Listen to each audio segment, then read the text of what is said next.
Magandang araw, welcome sa channel na ito. Ngayon ay bahagi ko sa inyo ang aking kaalaman sa karunungang lihim. Narito, orasyon sa sakit sa baga. Kung bago ka pa lamang napadpad sa channel ko, huwag kalimutan mag-subscribe and click the bell icon para laging update sa mga bagong video. Salamat po. Pamilin, mahalin at pagkaingatan ang bawat ibinabahagi ko sa YouTube channel na ito. Ang kapangyarihan na kapaloob dito ay lubang maiwaga. Gamitin lamang sa kabutihan at pagganap ng kalooban ng Diyos. Maginhuwaran at laging isa puso't isip ang 7 layunin. Una, isabuhay ang 4 na gintong simulain. Makadiyos, makabayan, makatao, at makakalikasan.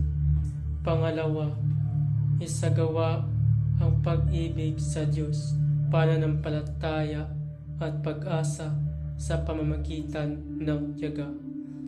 Pangatlo, isakatuparan ang kabutihan, katuwiran, kalinisan, katotohanan, kadalisayan, kaliwanagan at kababaan ng kalooban.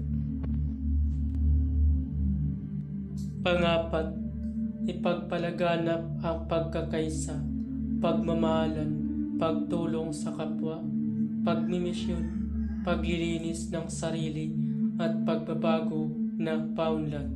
Panglima, magkaroon ng pagagalangan, pagunawaan at pagmamahalan sa isa't isa bilang mga kapatid at kapwa-tao. Panganim, maging dakila sa isip, sa salita at gawa para sa Diyos, sa bayan at tao. Pangpito, ipagpatibay ang kautusan ng Diyos, tumulong sa pagpaunlad ng katawan ng bawat kasapi ng samahan, at tumupad sa dikain ng Diyos sa tao sa pamamagitan ng pagsunod sa mga layuning ito. Ang isang naghahanap sa Diyos ay makakasumpong sa Kanya at hindi pagkakaitan ng Kanyang liwanag. Ito ay husalin at iip sa tubig na pang-inom at sa langis na ipanghilot. Mas bumibisa ang mga gamot kung ito ay usalan ng orasyong ito. Bago usalin ng orasyon, magdasal muna ng 3 Ama Namin, 3 Aba Ginong Maria, 3 sumasampalataya at isunod ang orasyong ito. Narito ang orasyon na iyong usalin ng 3 beses sa isip.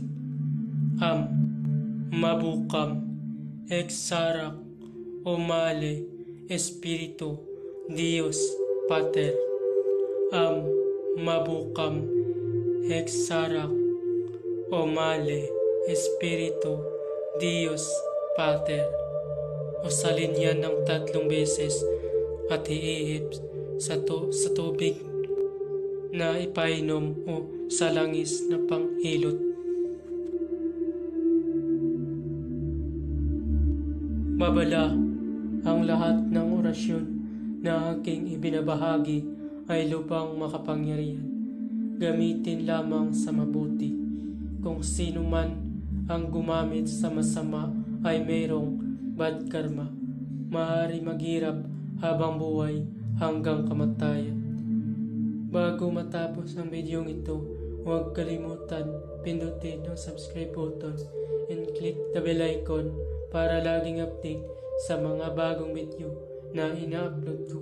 Maraming salamat.